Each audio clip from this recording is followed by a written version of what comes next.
What's up, y'all? It's your girl, Shay Renee, and today we're going to talk about The Real Housewives of Atlanta, Season 14, Episode 3, okay? And can I tell you something? I'm waiting on this to get interesting. Let's get into it, shall we?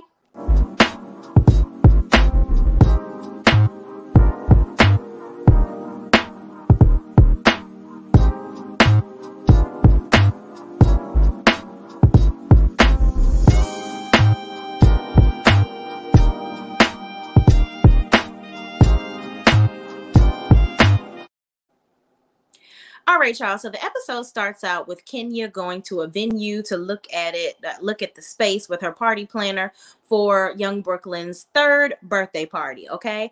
I feel like Kenya was like just pregnant and now now Brooklyn is turning 3 years old. She is the most gorgeous little baby girl.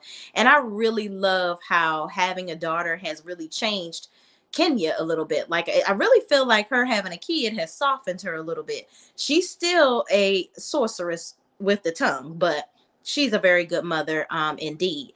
So she's meeting with the party planner, and then the party planner pulls out that word, but that starts with a B that most women don't like, called budget. Now, this woman loves it because I love to save my coins.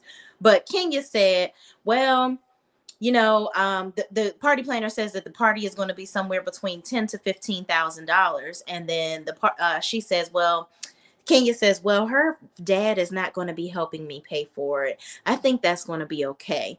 First of all, why are you telling the party planner what the daddy gonna do? Either you can afford it or not. You the one that's planning to have this expensive ass party for this baby girl. Like, I'm pretty sure she don't need a $15,000 tea party at 3 years old. So she said that she does tea parties because Brooklyn loves to play tea party with her. You could have had them dress up your daggone living room and have a few little girls over, and that be that on that. She's 3. But you know what? If you got money to burn like that, you like it, I love it. Anyway, so in her confessional, she discusses how basically Mark is dragging out this whole divorce situation. He's pretty much paying child support to Kenya now, and Kenya has primary custody of Brooklyn, and he can come and see her whenever he wants to. However, they're still in battles over spousal support. So here's my thing. If he's asking her for spousal support, but she's paying child support, isn't that just going to end up balancing each other out? I don't know. Whatever. I just pray I don't never have to get no damn divorce. I ain't got to deal with that shit. Moving on. So Sheree is working out with a trainer, and then they talk. The trainer, she tells the trainer that Marlo is going to be coming. Mind you, Marlo ain't did not one crunch, not a leg lift, not a run, skip, hop, or jump ever. I ain't never seen her do nothing. I seen her work out one time with Kenya on an episode, but she wasn't even really working the hell out. I'm like, how the fuck does your body look like that? And how many times you gonna lay on somebody's table, sis? It gets to a point where it's like, all right, now knock it off. We can't have surgery every week to keep yourself looking good. Go work out and do something. Maybe she eats healthy, and that's why she still looks good. I don't know, but anyway. She shows up, and the trainer knows who she is, obviously, and then he ends up exiting left to leave them there to talk. So they're talking, and then it comes up that apparently Marlo is taking acting classes, and so are the boys. And so she's asking Sheree about what it's like to raise a boy, and, basically asking her for parenting assistance or whatever, just giving her some advice. And Sheree's like, yeah, my son is into acting as well. He actually works at the Tyler Perry studio, and it's a very good gig, but he complains about the long hours or whatever the case may be. But apparently, Sheree's son is doing pretty well over at the Tyler Perry studios, child, which is amazing down in the Atlanta. Okay. Then they get into talking about Drew's messy ass assistant. First of all, this assistant is a clown of all clowns, okay? He is basically doing every single thing he can besides doing a cartwheel on the screen to get some damn screen time and attention. Like, he is, I don't want to say nothing offensive because I wouldn't be meaning it. I wouldn't mean it towards, this guy is a clown. That's all I'm going to say. he needs to go on and move on with his just get off of our screen, because he's just being very messy. You going back and forth talking about people's business and whatnot, telling people that, you know, Sheree is not paying people and all this, that, and the third. If she didn't pay you, do what you need to do to get your money. Don't go around telling people about it. And mind you, are you getting paid to be on this show talking so much shit? But anyway, Sheree also brought up, so they're talking about how he apparently was talking about Sheree to Drew. Then, you know, Sheree expressed how she was a little upset that Candy went and told Kenya what Drew said to her. And she feels like Drew, if she had something to say, she should have just come to her and told her what her messy ass assistant said, which I agree. And generally, Candy is not in the middle of drama. So I'm really shocked that she actually told Kenya. And I thought that she probably would have went straight to Sheree and said what she had to say. But you know, everybody makes mistakes in friendships, and hopefully they can get past it. And I'm pretty sure they probably will, because I just seen them in a damn commercial together. So hopefully that means that all is well and all that. But anyway, Sheree says that she's going to talk to Candy about that because she didn't like it, as true friends should. So moving right along, Drew, they talk about how the assistant also said that Drew is having issues in her household, like something's going on in their marriage. Apparently, he's claiming. Oh, we'll get into that later on, because he done talked about how the man is gay and all this, that, and the third. You know, I don't know what's going on with this assistant, but he just messy. Moving on. Candy is on the phone talking to her agent, Nick Roses, and they're discussing various projects that she has upcoming. So the play that she's running, some shows that she's been booked for. So Candy Burris, as usual, is very booked and busy, honey. So Todd comes in, and she's discussing how she wants the EGOTs, the Emmy, Grammy, Oscar, and a Tony Award. So Todd is saying, you know, he's cheering her on, and the agent Nick is saying, he asked Todd, how do you feel about Candy being in a sex scene with a woman? And then Todd gets all excited saying, oh, really? Okay, yeah, I would love that. But, you know, the kids are going to see it. But, you know, yeah, I'm all for it. But then he talks about how in his confessional, how he don't really want her to be in no scenes with no men, because he, even though it's fake, he don't really want to imagine somebody else being with his wife, which is natural for a husband to feel like that. But Candy is like, it's just acting.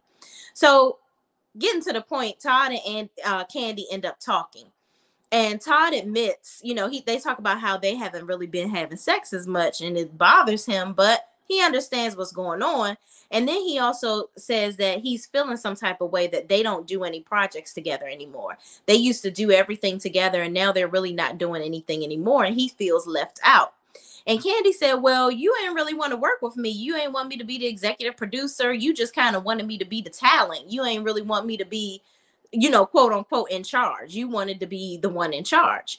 And, you know, Todd was basically bringing up how he doesn't feel like his work is ever acknowledged or appreciated, because Candy's celebrity status overshadows anything that he does. And it's automatically a Candy Burris situation, which Todd, you know, listen, sir, it's more like that's a casualty of war when you dealing with a boss chick. Okay. That's how you can be able to run around and do whatever you want, start all these businesses, waste money, take trips wherever you want to go. So it's like, this is kind of what comes with it. Now, do you want to be acknowledged for your hard work? Absolutely. And I feel like Candy is doing her best part of what she can do to make that happen for you. But she's been in the game for a long time. So it's just kind of one of those things that you have to realize comes with the territory. So moving on, Drew is talking to her assistant at this store, the messy ass one, child. This queen here, okay, he does just too much. I just be waiting for him to just drop down and get his eagle on in the middle of the damn video, because he just seems like the type of person that just do anything shocking to get attention. Like, I'm just so sick and tired of him. And rumor has it he was the one that started some rumors on Basketball Wives some years ago or whatever, allegedly. I don't know, but I'm sick of him. But anyway, he starts talking about how Sheree isn't paying him, and how didn't pay him, and how he had recommended somebody that was supposed to do some work for her, and the deposit was $25,000, or the project was $25,000, and Sheree ain't have it. But it has been all over the internet and all throughout the blogs that Sheree don't pay people. So I don't know. History has it that he may be being truthful. Who knows? Allegedly, she ain't pay him. Okay. So as they going back and forth being messy, Sanya calls Drew to come and pick her up, which I'm a little confused. Why you calling Drew to pick you up? I feel like this definitely had to be for the show, because I'm sure she knew somebody else. And mind you, she got 85 people living in her damn house. Nobody could have came and picked her up.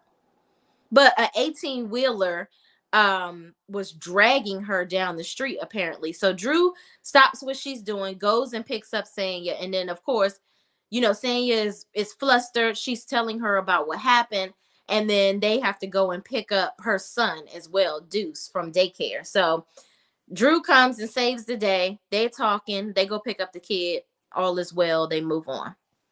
So in the next scene, Sanya is sitting down talking to her husband, Aaron, and he just come back from Texas because they have this upscale car service that they started before the pandemic. So they were very busy before the pandemic, but then once the pandemic hit, their business took a huge hit because obviously nobody was having a luxury service pick them up and do shit. So he goes back down there to manage the business, and he had to really get hands on with it because now they're starting from ground up yet again. Okay. So he was talking about how rebuilding is pretty much hard work. But then they talk about the accident, and he says, he had to rush home because he was very, very afraid for her, and it just scared him to know that his wife was in such a severe accident. And he was really, really glad that Deuce wasn't in the car as well, but he was equally concerned for his wife. Which is, I'm glad to see more scenes of Sanya and her husband, because I think I really like Aaron. He seems a little quiet. I think he's trying to get used to the cameras or whatever, but I really want to see more of their dynamic with their family. I think they're going to be a really good add to this show. So in the next scene, Kenya is having Brooklyn's birthday party, and everybody and their mama is late, child. Even the WPs is late. I couldn't believe it. I'm like, people are an hour late? This is crazy. So Sheree arrives before all the ladies. They talk about her wanting to talk to Drew about the assistant's room, the rumors with the assistant. And Kenya kind of says, listen, not for nothing, but we're not going to do this at my daughter's party. You can talk about it somewhere else, but I don't know if this is the day to do that. This isn't the day that the Lord has made, okay? And don't be glad to do that in here, okay? So she's like, talk about it another time. If she asks you, okay, but let's try to refrain from the messiness up in my baby's party, which I understand. It's a kid party. We don't nobody need to be having no drama going back and forth. So moving right along, Moneta Shaw comes, which I'm really interested to see her have more of a part. I think she's going to be a friend of the show this year. Sanya and Drew arrive. So Drew tells Sanya about issues she's having with Ralph. Apparently, she found some receipt where he went out for drinks, and she saw 2 drinks on the receipt. Now, this is not too long after he does this whole dinner situation, being him acting like a fucking queen, okay? Which later on in the episode, we're gonna see some allegations, but he's being all emotional or whatever, because she was actually asking him questions and trying to really communicate with him while they were at the dinner, but he used that whole dinner as a way to disguise his bullshit and foolishness and brushed it under the rug, thinking, oh, let me have this expensive ass dinner and bring her out here in this lavish situation so she can totally forget about how I'm fucking her over behind her back. Ralph, he need to just go sit next to Marceau Scott. That's all I'm gonna say right there.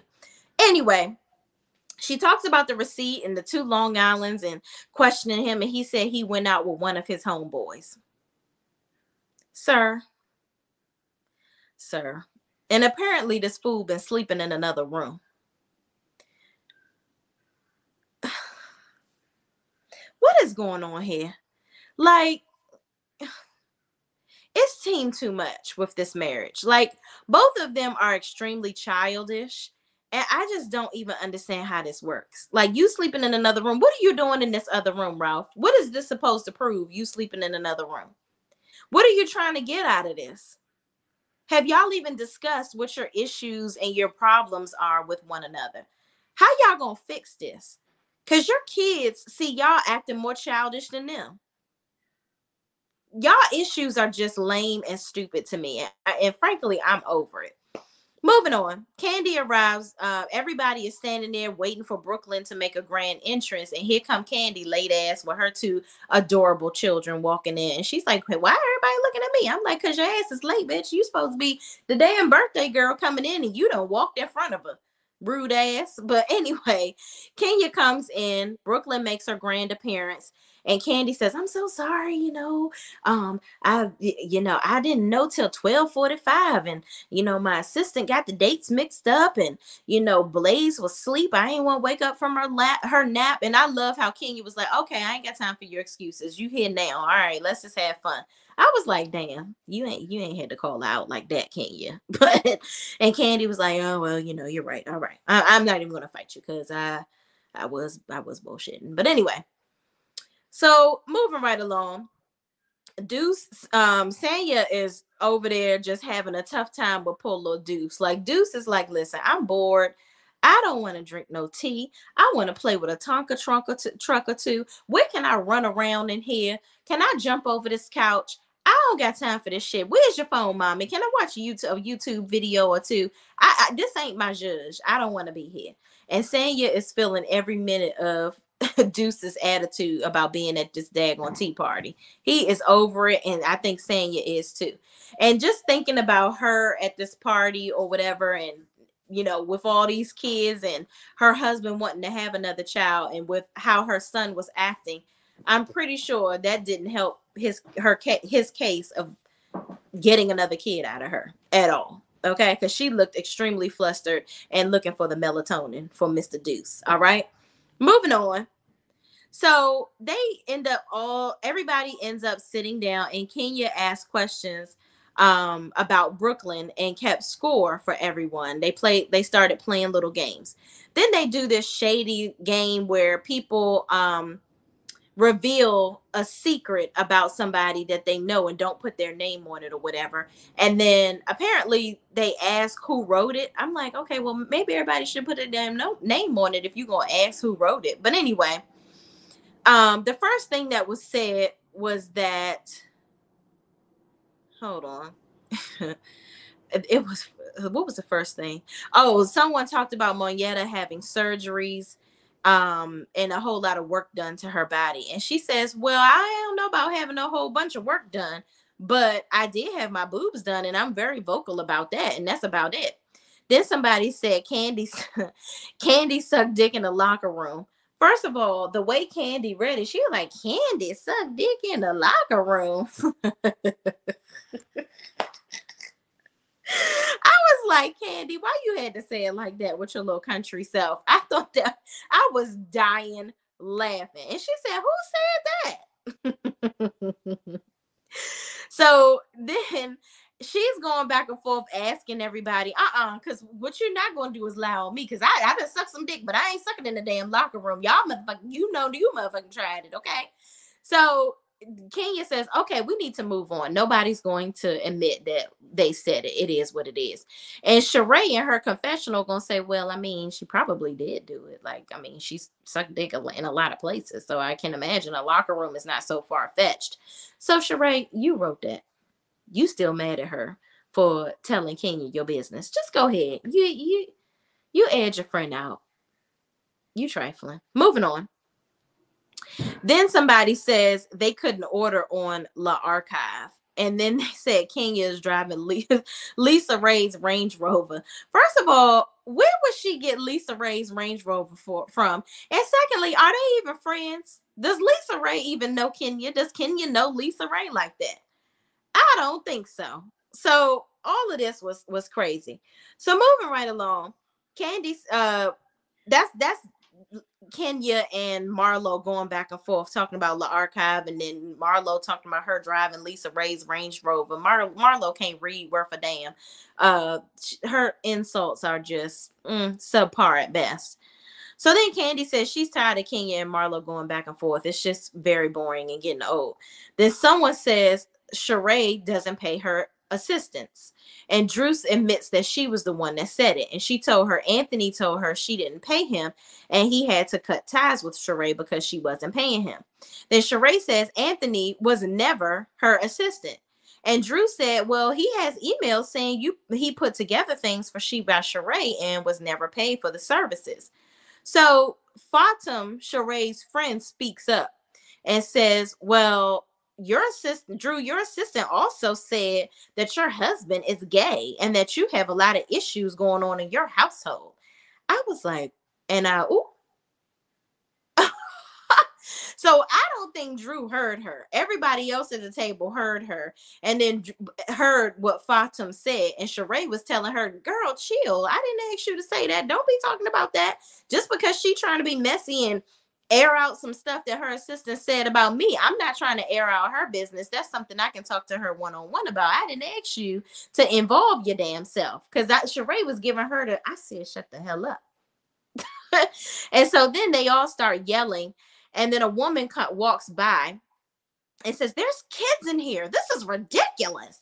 I'm like, all right, Susie, get on out of here. Like, please. Nobody, you know that you signed the paper before you walked in here knowing that they were filming for a reality TV show. So the minute that you decided to walk your beige ass up in here, you knew that this was going to happen. Knock it off and get out, Becky, and you and your kids. Get on. Nobody got time for that. So then Kenya goes over to the woman, to Becky, and apologizes to her and sees her ass on out of the room. So Candy says Drew should be more concerned about the assistant saying that her husband is gay, because Drew said, well, I've taken into consideration, him saying that Sheree didn't pay her, and I get it, that's not right for him to do that. So I've suspended him. And Candy was like, okay, fuck a suspension. Did you hear that he said that your husband was gay, girl? He out here telling your business, okay? And she was like, oh my God, I didn't hear you say that. She was like, now wait a damn minute. It's okay. It's all right when we shading the hell out of Sheree. But what you're not about to do is talk about my husband and my family. Okay. So then Drew said, she said, oh my God, he was talking about my husband. Then Drew says, well, y'all are holding me accountable about stuff my assistant said, and I told Candy about it. But are y'all going to hold Sheree accountable about this stuff about my husband? First of all, why is Sheree being held accountable about something that your assistant said? You need to be eyeballing him for being so fucking messy and running around telling people's business. And by the way, with him being so free of the tongue and telling you what's going on at Sheree and with Sheree, what makes you think that he not telling your business somewhere, sis? Yeah, the elevator don't go upstairs with Drew too well. So moving on, Marlo says, everybody's kind of crowded around at the end, and I guess it's almost over. Marlo says through her and Kenya's banter, they always find a way to move past it. So she was basically giving Sheree and Drew some advice to say, listen, if we can still go back and forth and be cordial and get along, you guys can pretty much do the same thing. But I feel like Marlo was just saying that to try to drum up some more bullshit between the two of them. So then Drew starts being weird and like putting her hand all in Sheree's face. And I'm like, I know you fucking lying. Do you know that that's Layla Ali Jr.? She looked like Layla Ali Jr. You might want to keep your hands to your damn self. And people remind her, yeah, Sheree gonna give you that left hook. You might want to back, okay? She was like, well, y'all haven't seen me fight. I can handle myself. Girl, Drew, sit your ass down. That's what you need to do. Like, you're doing team entirely too much. It's not even that serious for you to be all up in Sheree. Like, you're very classless. It's not even that serious for you to be all up in Sheree's face like that, putting your hand all in her face and doing the damn. Just ghetto.